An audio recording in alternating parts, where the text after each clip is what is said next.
I would suggest that access to strong, consistent Wi-Fi is almost a social determinant of health, and it needs to be considered a utility. At this point, people who don't have access to the internet in a reliable fashion with unlimited data don't have the best bet of getting great healthcare in 2026.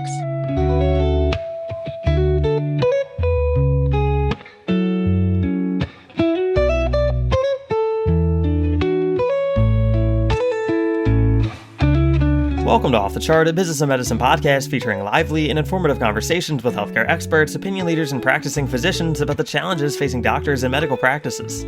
My name is Austin Littrell. I'm the Associate Editor of Medical Economics, and I'd like to thank you for joining us today.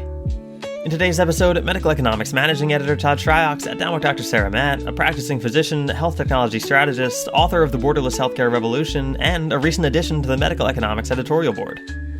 They're talking about how virtual care has reshaped the patient-physician relationship since this COVID-19 pandemic, and what's actually at stake when care moves to a screen. Dr. Sarah Matt, thank you again for joining us, and now let's get into the episode.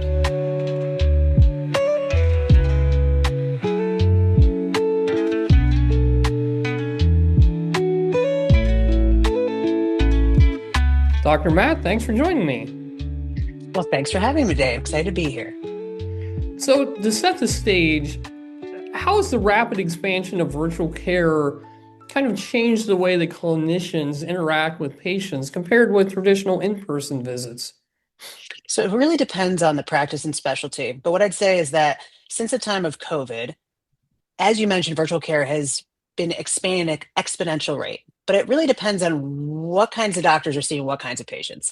So for some physicians, they're only doing telemedicine practices. And so a lot of this is with women's health, primary care, urgent care visits. And again, that's a 100% virtual experience, and those patients will never see their provider in person. On the other hand, a lot of providers that were only doing in-person visits are now having more of a hybrid approach. So they'll have specific office hours where they're seeing patients via televisits, or they'll be doing remote patient monitoring or other pieces, and that will constitute that hybrid experience where their patients will actually see them as well in person. Many physicians worry that something's lost when care moves onto a screen. From your perspective, what aspects of the patient-physician relationship are most at risk in remote encounters? I'd say that it's more difficult to get a full picture of a patient when you can only see their face. And when you see a full patient in person, you get a really good idea of what's going on in their life. What have they brought with them to the appointment? Who have they brought with them to the appointment? What are they wearing? Sometimes in a virtual visit, you can only see their face and a blurred background. So it's difficult to get all those context cues.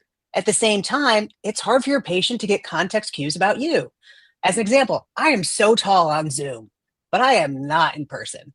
And so when a provider and patient make that relationship, they're looking each other up. They're trying to figure out who each other is based on those cues. And sometimes it makes the relationship harder to make. What specific techniques or behaviors have you seen doctors use successfully to build trust and rapport with patients during a virtual visit? I think they're the same as a regular visit. Digital empathy and in-person empathy are vitally important.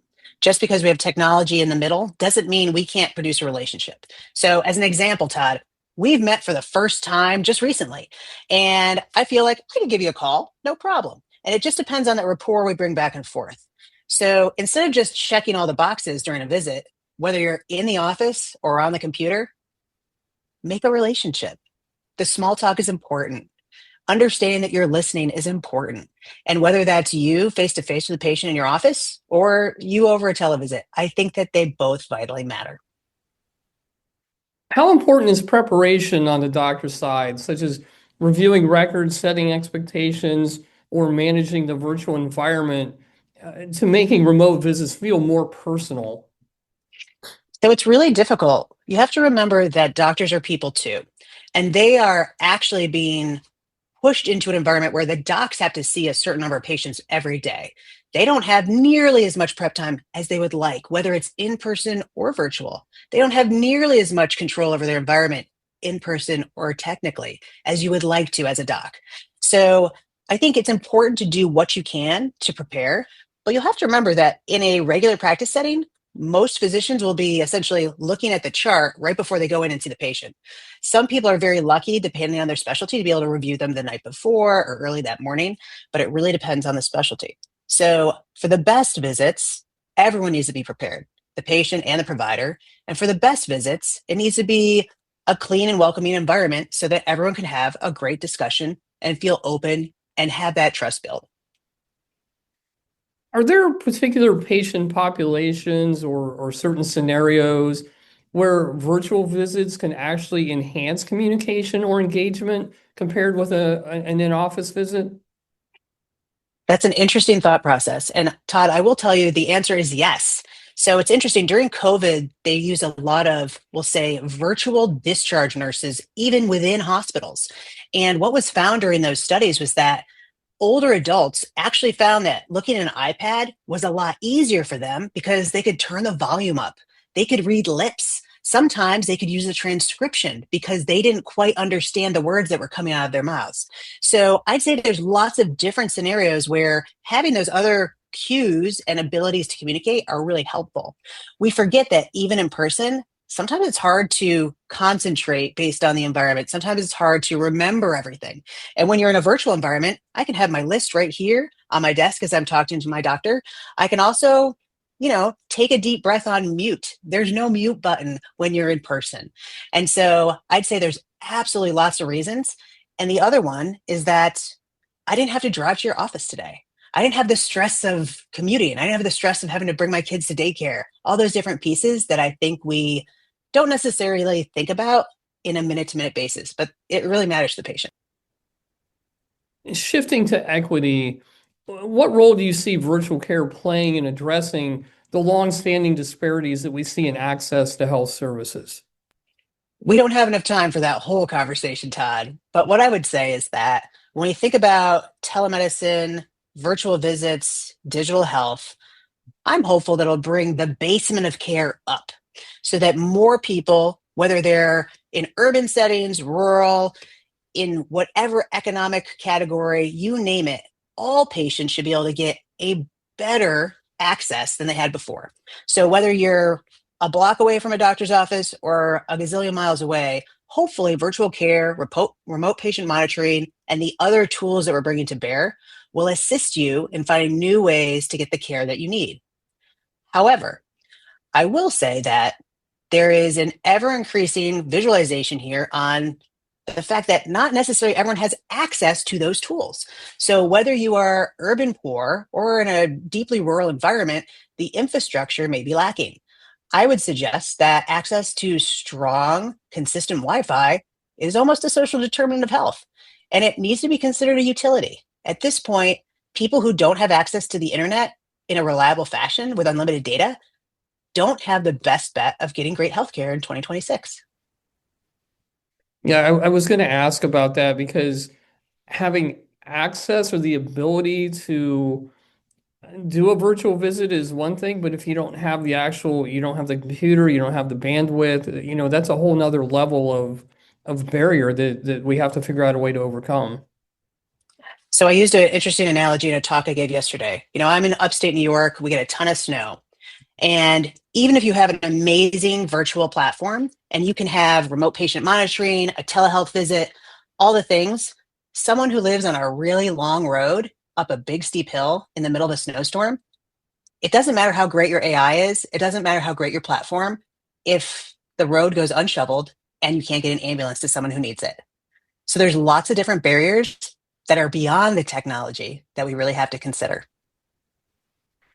Is there something individual doctors can do to help their patients reduce these barriers and get the care that they need? I'd say it's difficult for individual doctors. A system approach is really necessary. I'd say that anything a individual provider can do to remain open to communication with their patient, whether it's phone or message, telehealth, or in person, the better. At the same time, providers need to protect their own well-being as well, because a burnt-out physician is taking care of no one, whereas a provider that has a strong, stable foundation can help move things forward in the future.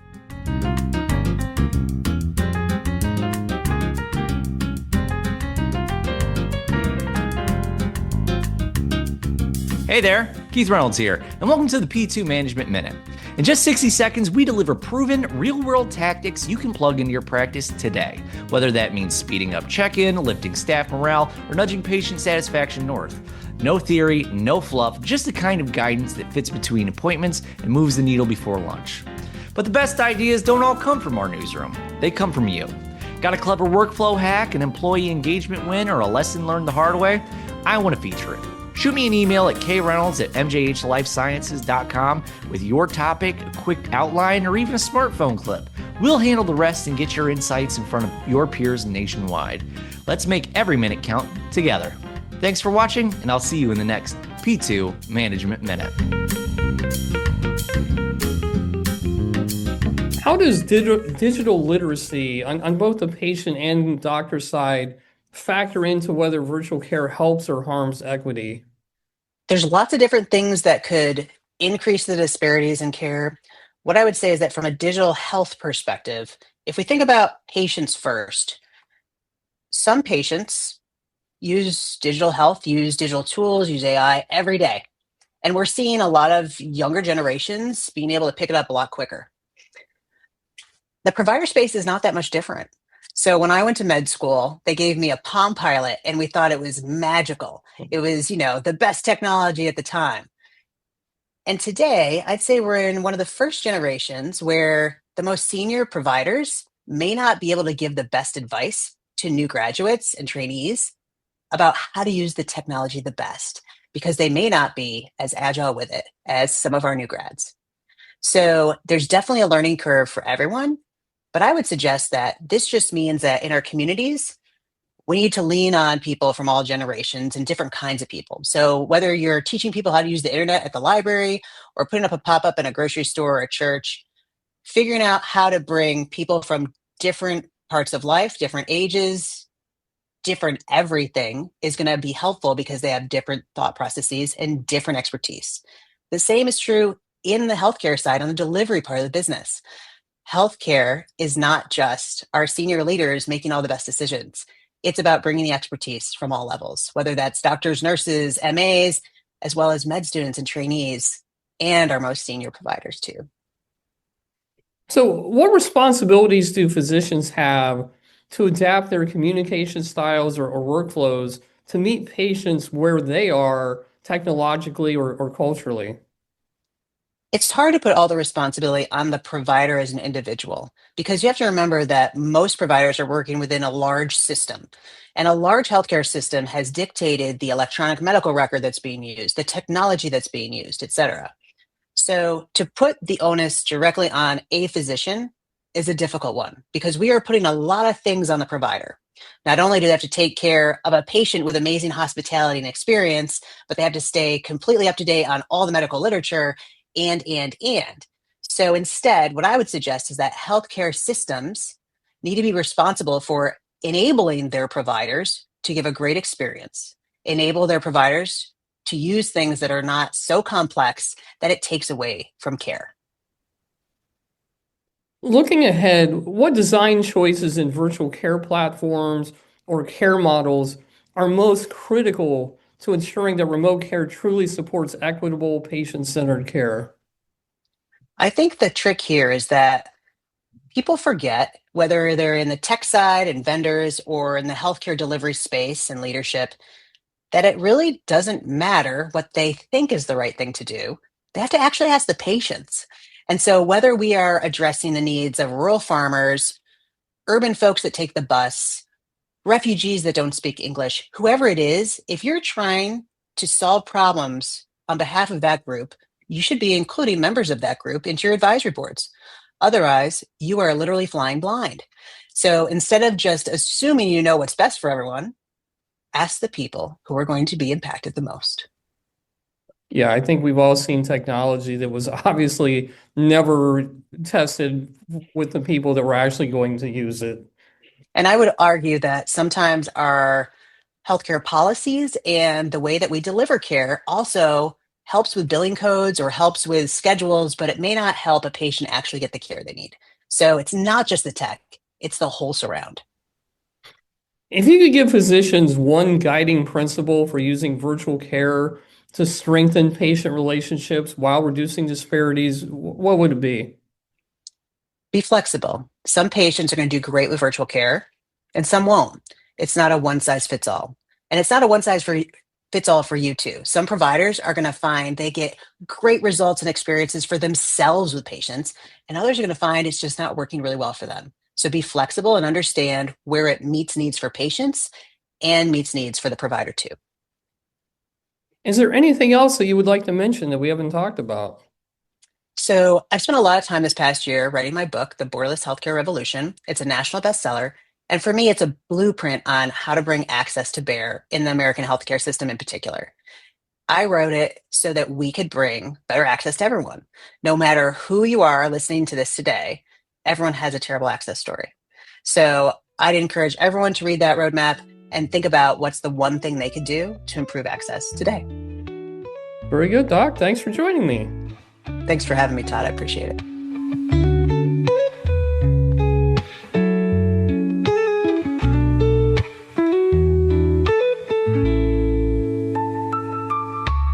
Once again, that was Dr. Sarah Matt. She was talking with Medical Economics Managing Editor Todd Shryock. On behalf of the whole medical economics and physicians practice teams, I'd like to thank you for listening to the show and ask that you please subscribe so you don't miss the next episode. As always, be sure to check back on Monday and Thursday mornings for the latest conversations with experts sharing strategies, stories, and solutions for your practice. You can find us by searching Off the Chart wherever you get your podcasts. Also, if you'd like the best stories that medical economics and physicians practice publish delivered straight to your email 6 days of the week, subscribe to our newsletters at medicaleconomics.com and physicianspractice.com. Off the Chart, a business and medicine podcast, is executive produced by Chris Mazzolini and Keith Reynolds and produced by Austin Littrell. Medical economics and physicians practice are both members of the MJH Life Sciences family.